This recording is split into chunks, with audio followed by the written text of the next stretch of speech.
place, s'il vous plaît. Je vous regarde, vous asseoir, s'il vous plaît. Attirer l'attention sur moi. J'ai oublié de vous parler qu'il y a un brunch après. Hein?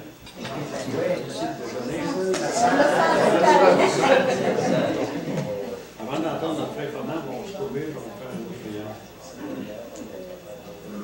Oui, Seigneur notre Dieu, dont tu as demandé, Seigneur, que ton esprit soit sur nous ce matin, Seigneur, pour ouvrir nos oreilles et notre cœur, Seigneur, afin d'entendre ce que tu as à nous dire, Seigneur Dieu.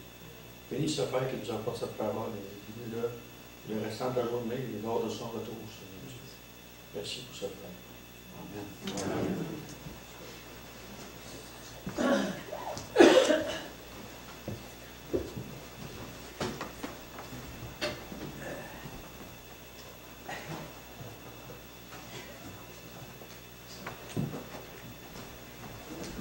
Bonjour. Bonjour, Bernard. Comment allez-vous? Très bien. Good. Je suis très heureux d'être parmi vous aujourd'hui. Merci beaucoup de votre invitation.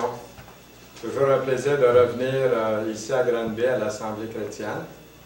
Et le texte d'aujourd'hui se trouve dans l'Ancien Testament, dans Deutéronome, au chapitre 5, et le verset 21.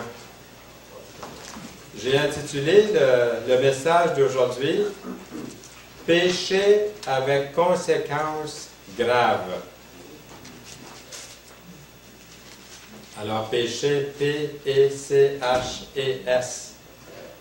Parce que je veux, si on veut faire bien la liaison ici, péché, donc des péchés avec conséquences graves au pluriel. Et je vais lire le verset 21 du chapitre 5 de Deutéronome. C'est le 10e commandement de Dieu. Vous l'avez reconnu en jetant un coup d'œil dans vos Bibles. Tu ne convoiteras point la femme de ton prochain. Tu ne désireras point la maison de ton prochain, ni son champ, ni son serviteur, ni sa servante, ni son bœuf, ni son âne, ni aucune autre chose qui appartienne à ton prochain. Quand j'ai lu ce verset-là, il n'y a pas tellement longtemps, je disais à l'Assemblée, quand est-ce que vous avez convoité l'âne de votre prochain?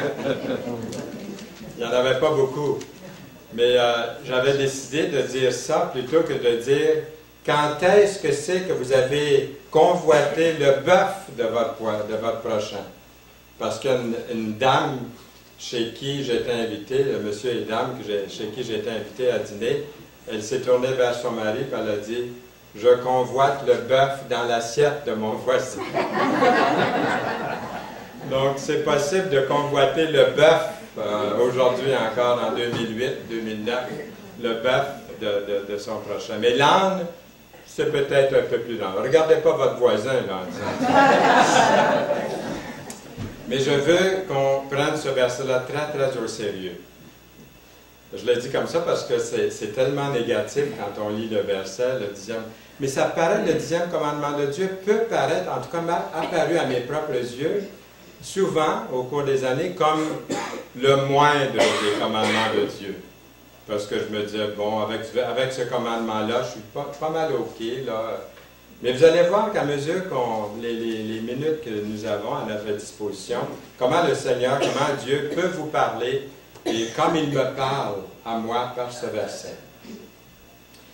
Premièrement, êtes-vous d'accord que le mot péché est devenu pas mal tabou là, depuis plusieurs années dans notre société? Le mot péché est hors du vocabulaire public. Il ne veut pas vraiment dire ce qu'on pense, ce que la parole de Dieu en dit. Ce qui est considéré comme péché n'est plus considéré péché aujourd'hui. Au lieu de reconnaître et d'admettre le péché, notre culture, habituellement, va l'excuser tout simplement. Quand on pense à péché, on pourrait se représenter le péché sous différentes formes. Par exemple, tricher, oui, voler, la calomnie, la médisance, la pornographie, l'adultère, l'ivrognerie. Je pense qu'en général, on pourrait dire oui, ça c'est mal. Vous vous rappelez quand vous vous êtes préparé dans les plus âgés ici, peut-être, quand on s'est préparé à l'école, à la petite école, pour aller confesser nos péchés au prêtre. Se préparer à la confession. Combien se sont préparés à la confession? Juste pour mon plaisir à moi. Ah oui, il y en a plusieurs, hein? La majorité.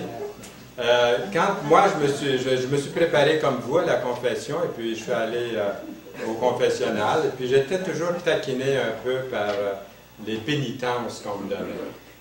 Et je me suis dit, qu'est-ce qui arrive quand on n'a pas de péché? Alors, je suis allé au confessionnal, j'ai dit, mon père, je m'accuse de ne pas avoir de péché. Il s'est retourné, il m'a regardé et dit, un Notre Père, un gloire soit au Père, puis trois, je vous salue Marie. Va t'asseoir. Alors, j'ai eu ma pénition quand même, hein, il n'a pas cru. Mais mon épouse, ça va me permettre de raconter ça. Elle en a une meilleure que moi, je pense. Elle est arrivée à la maison, puis elle a dit, à l'école, ils nous ont expliqué qu'est-ce que c'est le péché. Puis elle dit, j'ai pas compris. Elle dit à sa mère, qu'est-ce que c'est ça, péché? Alors sa mère a bafouillé un petit peu, elle ne savait pas juste par où commencer, hein, comme toutes les mamans quand la question leur est posée. Bien, elle a dit, écoute, ma petite fille, péché, là, c'est comme, bon, si quelqu'un vole une poche de patate, là, c'est... Alors, Yolande arrive au confessionnal, elle a dit, mon père, je m'accuse d'avoir volé une poche de patate. La poche de patate pesait 100 livres. Elle pesait loin de là, elle, une toute petite fille. Et je vous demande, avez-vous commis un gros péché cette semaine? Avez-vous commis des petits péchés cette semaine? Je vois que vous n'avez pas besoin de prédicateur, vous autres. Hein? Il n'y a pas personne qui a péché ici. Aujourd'hui, malheureusement, on parle de petits péchés mignons. Quand il y a une barre de chocolat ou un bon gâteau au chocolat, bon, on dit c'est péché. Hein? Même dans ma bouche, ça a dû sortir. C'est péché manger un aussi bon morceau de gâteau avec tant de crème dessus. On a perdu le mot, la vraie signification. C'est tellement bon, on dit c'est péché. Alors, voyez-vous, c'est entendu qu'il n'y a aucun péché qui va entrer dans la présence d'un Dieu, un Dieu saint et parfait. Pour entrer dans la présence de Dieu, il faut passer par le sacrifice sanglant du Seigneur Jésus-Christ. Il est mort sur la croix, il a versé son sang à la croix. Et si je n'accepte pas le Seigneur Jésus-Christ, je ne peux pas arriver à Dieu tel que je suis. Il faut accepter Jésus comme Sauveur et Seigneur dans sa vie. C'est ce que j'ai fait, moi. Et plusieurs d'entre vous, je suis certain, peut-être qu'il y en a qui ne l'ont pas encore fait. Vous n'avez pas l'assurance de votre salut. Dieu est lumière, il est écrit, et il n'y a en lui de ténèbres dans 1 Jean 1,5. Pas de ténèbres en Dieu. Alors, ce qui arrive, c'est que dans l'Ancien Testament, on voit quand même qu'il y a des différences de péché. Et j'aimerais pendant un instant parler de ça. Même si on voit que devant Dieu, un Dieu saint n'accepte aucun péché dans sa présence, il faut passer par le Seigneur Jésus-Christ. On voit quand le Seigneur était sur la terre, il a fait des différences entre les péchés. Il y a des péchés qui sont plus graves que d'autres. Et puis, nous lisons, par exemple, dans l'Ancien Testament, le meurtre reçoit une punition plus dure que le vol. Je ne me souviens pas que voler ait mérité la pénalité de mort. Mais par contre, le meurtre est une offense capitale. Je conclus donc qu'aux yeux de Dieu, le meurtre est plus grave que le vol, que pour Dieu, les personnes ont plus de valeur que la propriété. L'apôtre Jean a parlé d'un péché qui ne mène point à la mort. Vous avez reconnu ce verset-là. Et d'un péché qui mène à la mort. Vous avez la référence dans 1 Jean 5, 16. Jésus a été amené devant Pilate. Écoutez bien ceci. Et Pilate a voulu le libérer. Dans Luc 23, verset 22. Pilate leur dit, pour la 3e fois, quel mal a-t-il fait? Je n'ai trouvé en lui qui mérite la mort. Dans Jean 19, verset 11, Jésus répond à Pilate, celui qui me livre à toi commet un plus grand péché. Les 4 mots ici, un plus grand péché, expliquent sans aucun doute que Jésus ne considérait pas tous les péchés comme égaux. Il y a des péchés plus mauvais que d'autres. La question se pose, quels sont les grands péchés? Jésus, lorsqu'il était sur la terre, a parlé beaucoup des péchés qui proviennent de l'intérieur, du cœur, des pensées.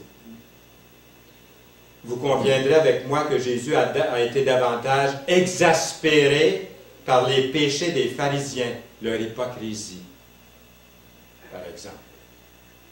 S'adressant à la population de Capernaum, je vous rappelle, qui est appelée la ville de Jésus, Jésus a dit, « Si les miracles qui ont été faits au milieu de toi avaient été faits dans Sodome, elles subsisteraient encore aujourd'hui. » C'est pourquoi je vous le dis, dit Jésus, au jour du jugement, le pays de Sodome sera traité moins rigoureusement que toi. Dans Matthieu 11, 24.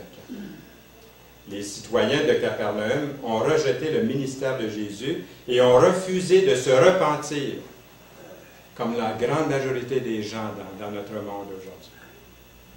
Ils refusent de croire en Dieu. Hier, on a entendu un témoignage dans un déjeuner de l'espoir qui nous a vraiment émus. C'est un jeune qui a été élevé dans un foyer chrétien. Je connais les parents, nous connaissons les parents, des bons parents chrétiens qui ont élevé les enfants depuis leur jeune âge. Puis leur fille est devenue athée. Elle a dit, je ne crois pas en Dieu, je ne crois pas en Dieu. Sa mère, elle lui a dit simplement, bien, même si tu ne crois pas en Dieu, pourquoi ne pas dire, Seigneur, je ne crois pas en toi, là je m'adresse au plafond, je m'adresse je ne sais pas à qui, mais je veux m'adresser, prouve-moi que tu es là, que tu me parles. Et puis, de fil en aiguille, à un moment donné, elle se retrouve dans Ésaïe, les versets qu'on a lus ce matin dans Ésaïe, puis les autres versets dans le chapitre 53. Puis elle commence à lire ça hier matin, puis quand elle est arrivée, elle a été brisée pour mes péchés. Elle a éclaté en sanglots. Elle donnait son témoignage, elle est revenue au Seigneur, elle a accepté Jésus comme son sauveur. Mais c'est quand elle a lu la parole, puis elle a dit 700 ans avant Jésus-Christ, son nom est là, ses souffrances sont là, 700 ans avant que Jésus vienne au monde. Elle a été touchée par la parole de Dieu. Vous voyez? Il y a de l'espoir même pour les athées. C'est puissant la parole de Dieu. Il y a des gens qui se convertissent encore aujourd'hui en écoutant ce beau témoignage. Mais eux, ils ont rejeté Capernaum, Jésus, Dieu, son ministère. C'est pour ça que le Seigneur a parlé comme ça à propos du jugement, de cette catégorie de péché qui ne peut pas entrer. Vous vous souvenez, l'Église catholique divisait les péchés en 2 grands camps, peut-être qu'ils font encore la même chose. Il y avait les péchés véniels et les péchés mortels. Lorsque j'étais enfant à l'école, on m'a parlé aussi des 7 péchés capitaux. Mais j'ai appris tout dernièrement que les 7 péchés capitaux, c'est Saint Augustin qui les a nommés les 7 péchés capitaux pour la première fois. L'avarice, la colère, l'envie, la gourmandise, l'impureté, l'orgueil, la manquant, la paresse. La paresse. Mon épouse donne l'ordre, elle s'en souvient encore, mais dans l'ordre différent. Moi, je vous les ai donnés dans l'ordre que j'ai trouvé, là. Alors, selon Saint Augustin, ce ne sont pas les péchés les plus graves, mais ce sont ceux qui sont à l'origine de tous les autres. Je vous rappelle ce que C.S. Lewis avait l'habitude de dire. L'orgueil est le pire des péchés, disait-il. L'orgueil, c'est l'état d'esprit entièrement anti-Dieu parce qu'il mène à tous les autres vices. Un des 7 péchés capitaux qui attire pas mal d'attention dans la Bible, c'est l'envie, la convoitise. Les synonymes sont la convoitise, bien entendu, la jalousie et même l'avarice. L'apôtre Paul a dit, « Homme frère, c'est en toute bonne conscience que je me suis conduit jusqu'à ce jour devant Dieu » dans Actes 23, verset 1. C'est pourquoi, vu d'un autre angle, l'apôtre Paul a admis sa propre culpabilité lorsqu'il écrit dans Romains 7, 7, « Que dirons-nous donc? La loi est-elle péché? Loin de là. Mais je n'ai connu le péché que par la loi, car je n'aurais pas connu la convoitise, écrit l'apôtre Paul. Si la loi n'avait dit « Tu ne convoiteras point ». il y a une petite fille qui est allée avec sa mère au magasin général d'un village. Et après que la mère lui a acheté un article, la vendeuse a invité l'enfant, la petite fille, à prendre une bonne poignée de bonbons dans un grand pot, dans une espèce de baril rempli de bonbons. Puis la fillette a refusé, imaginez-vous. « Comme ça, tu n'aimes pas les sucreries? » a demandé la dame. L'enfant fait signe que oui, qu'elle aimait les sucreries, les bonbons. Avec un grand sourire, la femme a pris dans sa main, a mis sa main dans le grand pot, puis elle a mis une bonne poignée de bonbons dans la petite sacoche de la petite fille. Une fois à l'extérieur du magasin, la mère a demandé à la petite fille, « Pourquoi tu ne t'es pas servi quand la dame t'a offert de prendre des bonbons? » Sa fille a répondu, « Parce que sa main, à elle, est plus grande que la mienne. » C'est pas fou, hein? Ça commence jeune, la convoitise, hein? Ça se traduit bien aussi dans des actions. Un homme s'est rendu en Afrique, visiter un missionnaire. Le missionnaire vivait dans une petite hutte toute simple, comme il y en a beaucoup en Afrique, dans ce coin-là. Le toit est en chaume, fait à partir d'excréments séchés de vaches. Ça retient bien l'eau quand il pleut, quand c'est bien séché. Hein? Ça s'est mélangé avec de la paille. L'homme a demandé au missionnaire, dites-moi, qu'est-ce qui est la plus grande barrière de diffusion de l'Évangile dans cette partie de l'Afrique, dans ce petit village, éloigné de tout? Qu'est-ce que vous pensez que les missionnaires ont répondu? La langue? Non. La culture? Non. L'idolâtrie, même si c'était certains obstacles, ces choses-là. La superstition? Non. Le missionnaire a donné cette réponse. Oh, vous savez, la réponse est facile. La plus grande barrière à la diffusion de l'Évangile dans cette partie d'Afrique, c'est le matérialisme. Le matérialisme? Pourquoi dites-vous le matérialisme? Ces gens-là n'ont presque rien. Le missionnaire a donné cette réponse, cette explication. Bien, voyez-vous, si un homme a une hutte de boue, il veut une hutte rembrissée d'engrais de vache. S'il a une hutte lambrissée d'engrais de vache, il veut une hutte en pierre. S'il a un toit de chaume, il veut un toit de béton. S'il est propriétaire d'une terre, il en veut deux. Il ajoute, vous savez, le matérialisme, c'est une maladie du cœur. Ça n'a rien à voir avec l'endroit où vous vivez. Êtes-vous d'accord avec ça? Non? Les comparaisons ici, ils se font différemment, mais là-bas, ils se font différemment aussi, et puis c'est le matérialisme quand même. Nous pouvons aussi conclure que la convoitise est un péché important parce qu'elle est dans les 10 commandements de Dieu. Les 10 commandements de Dieu que nous avons lus tantôt, que vous avez devant vous dans Deutéronome 5, le verset 21, tu ne convoiteras point. Et de tous les 10 commandements, celui-ci est unique. Tous les autres commandements traitent des actions extérieures, comme ne pas se fabriquer des idoles, ne pas tuer, ne pas voler. Mais ce 10e commandement traite des pensées du cœur. Maîtriser mes pensées est une chose, mais maîtriser mes sentiments, mes émotions est une autre chose. Avant qu'une personne commette un vol, la personne a déjà convoité dans son cœur. Ce commandement interdit un certain état d'esprit. C'est là que ça commence. Et en conséquence, il est unique et le plus difficile à éviter. L'homme regarde l'aspect extérieur, mais Dieu regarde le cœur.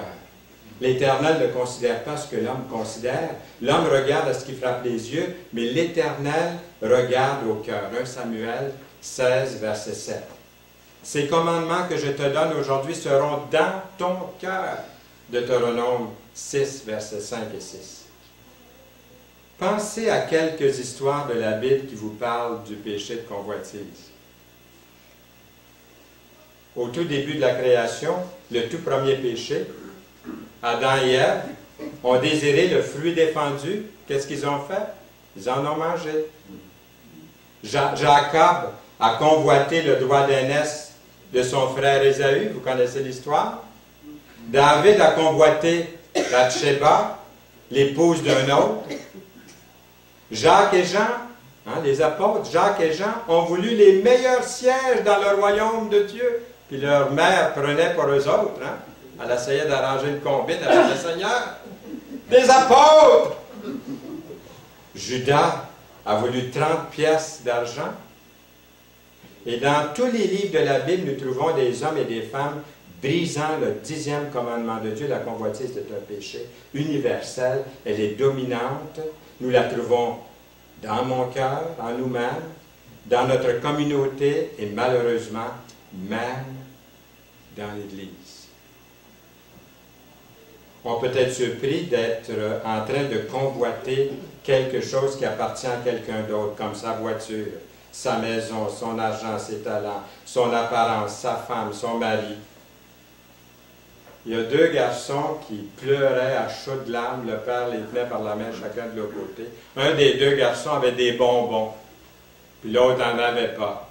Puis là, ça broyait, ça chicanait. Tu es obligé de s'appuyer un monsieur qui a passé ici. Ça va pas, les petits gars? Le père a dit, vous savez, il dit, ce qui ne va pas avec mes garçons, là, c'est le même problème qui existe dans le monde. Un a des bonbons, puis l'autre n'a pas. Dans le monde, c'est comme ça aussi. Les guerres et tout. Ça commence jeune, hein? Il y a une maîtresse d'école qui a fait une expérience pas mal intéressante, je vais vous la raconter. Elle a donné à chacun des 10 jeunes enfants sous sa charge, dans une classe d'école, un jouet différent à chaque enfant. Elle les a laissés seuls. Et d'un point d'observation caché, là, elle a enregistré le comportement des enfants pendant environ une quinzaine de minutes. Voulez-vous voir ce qui s'est passé? Vous l'avez deviné. Dans la première minute, 2 des enfants voulaient enlever le jouet d'un autre enfant. Ils avaient tous des jouets là, différents. Ils en avaient tous un. Au bout de 15 minutes, 3 enfants avaient 2 jouets chacun. 3 autres enfants n'avaient plus de jouets. 2 enfants avaient des jouets différents de ceux qu'ils avaient reçus au début. Et 2 enfants étaient blottis dans le coin, serrant leurs jouets contre eux, les jouets qu'ils avaient reçus, et avec prudence observaient les autres enfants. Alors, la convoitise, la convoitise serait-elle le péché de notre époque? Ferions-nous partie de la génération des moi d'abord? La génération qui envie les riches et célèbres? Est-ce qu'il n'y a pas une émission qui s'appelle Les riches et célèbres? Le rêve américain, The American Dream, et qu'on en entend pas. Je vis dans la bonne époque. Je vis vraiment dans l'époque dans laquelle vous vivez. C'est un péché assez sérieux. L'apôtre Paul écrit, maintenant, ce que je vous ai écrit, c'est de ne pas avoir des relations avec quelqu'un qui se nomme frère et qui est cupide. Ça veut dire envieux, jaloux, avare. 1 Corinthiens 5, 11. Et que veut dire « tu ne convoiteras point » dans Deutéronome 5, 21? Comment définiriez-vous la convoitise? Est-ce qu'il est toujours mal de convoiter, par exemple, si vous convoitez une bonne éducation, est-ce que c'est mal? Je ne croirais pas que c'est mal de convoiter une bonne éducation. De convoiter l'humilité de votre prochain, est-ce que c'est mal? Pas du tout. Pas du tout. Convoiter quelque chose qui signifie, ça signifie désirer, mourir d'envie de l'obtenir, mais si c'est quelque chose de bien, quand je suis affamé, comme maintenant, là, à peu près à cette heure-ci, il me reste encore 5-7 minutes, je pense, parce qu'on a commencé en retard un peu. Vous allez m'accorder ma demi-heure. Là, c'est à peu près le temps que je commence à être affamé. Est-ce que c'est correct d'être affamé et de convoiter un bon repas qui s'en vient? Sûrement. Je peux commencer à saliver tellement que je convoite. Quand j'ai froid, je convoite un bon manteau, une bonne couverture, une bonne douillette.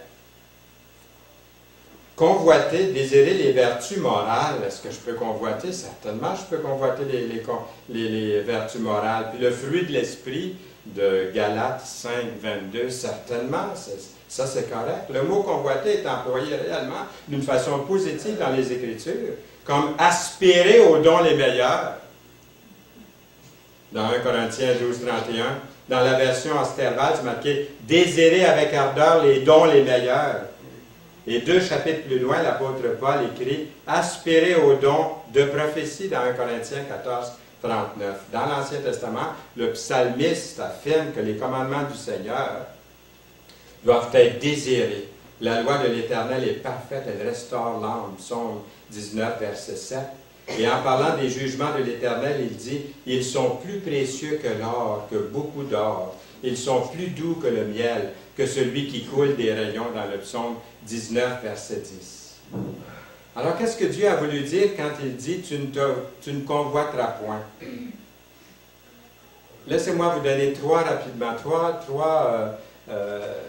raisons rapidement ici, 3 réponses. Premièrement, je convoite quand je désire excessivement ce qui appartient à quelqu'un d'autre. Alors, je n'ai pas besoin d'aller dans beaucoup de détails parce que déjà, nous en avons donné. Deuxièmement, je convoite si je désire ce qui est illégal. Au tout début, le tout premier péché a été de convoiter le fruit défendu. Quand quelque chose est interdit, elle devient souvent désirable. Nous pouvons tomber pour quelque chose que nous ne sommes pas supposés d'obtenir. Le péché, saisissant l'occasion, produit en moi, par le commandement, toutes sortes de convoitises, dans Romains 7, 8. On a un penchant naturel de dépasser la ligne. Dites à un enfant, dépasse pas cette ligne-là, là, puis tournez-vous de bord. Mais il y a une bonne caméra qui prend tout, là. Vous allez voir qu'il va vouloir. Des fois, nous, les humains, on obéit moins bien en ce qui concerne la convoitise que les animaux. Ils sont en train de réparer la clôture chez nous. Je ne devrais pas vous donner plus d'exemples parce que le temps est en train de s'écouler. Mais ce matin, je suis sorti parce qu'on attachait notre petit chien depuis que la clôture est ouverte pour courir chez les voisins, les écureuils, les chats et tout. Donc, je l'attache, mais ce matin, j'ai dit non, je ne l'attache pas. Et la première chose qu'elle a faite, c'est quoi? C'est d'aller tout de suite vers le voisin. Hein? C'est ouvert, là. Puis là, j'ai dit, Miquette, ici. Elle était nette. J'ai dit, ici. Elle retourne de bord, elle est venue vers moi. Puis l'autre voisin derrière, hein, M. Boyer, là, elle est partie en courant, puis elle est allée pour aller là. Miquette, ici. Elle m'a regardé, puis elle a retourné. J'ai dit que c'est merveilleux. C'est vrai qu'il n'y avait pas de chat, parce qu'elle les aurait convoités. Alors, c'est illégal. Alors, je désire des fois quelque chose. C'est ça, convoiter, de désirer quelque chose qui serait illégal. On pourrait dire aussi, troisièmement, je convoite si je désire accumuler pour accumuler, tout le temps accumuler. Non, c'est vrai. Ça, c'est de convoiter. J'ai tout ce qu'il faut, puis je continue. Vous connaissez John D. Rockefeller, l'homme qui était le plus riche de son temps, là, au début du 19e siècle, fin du 18e. L'homme était milliardaire. Puis un jour, on lui a demandé, « Monsieur Rockefeller, quand est-ce qu'assez est assez? » Il était milliardaire. Vous savez ce qu'il a répondu? Il a répondu, « Assez, là, c'est juste un petit peu plus. » Est-ce que c'est un bon exemple? La convoitise. Là, il y avait encore beaucoup de versets, mais on va aller tout de suite à la conclusion. Ici, vous voyez, je passe plusieurs pages, là. J'aimerais terminer avec une citation. Est-ce qu'il y en a qui connaissent le docteur James Dobson? Oui. À la radio, peut-être vous l'avez entendu. Lui, pour faire une bonne conclusion à ce que nous avons entendu ici aujourd'hui, il dit « J'en conclus que même si je pouvais accumuler la richesse, je n'aurais pas certainement ou nécessairement réussi ma vie. Quand j'aurai bientôt atteint la fin de mes jours, je regarderai en arrière à quelque chose de mieux que l'acquisition de maisons, de terrains, d'objets, de stocks financiers, de bonnes relations et de renommée qui ne durent pas. » Alors il dit ensuite, « Je considérerai mon existence terrestre comme un échec si je n'ai pas eu une bonne relation avec ma famille, si je n'ai pas investi dans la vie des gens et servi Dieu qui m'a créé.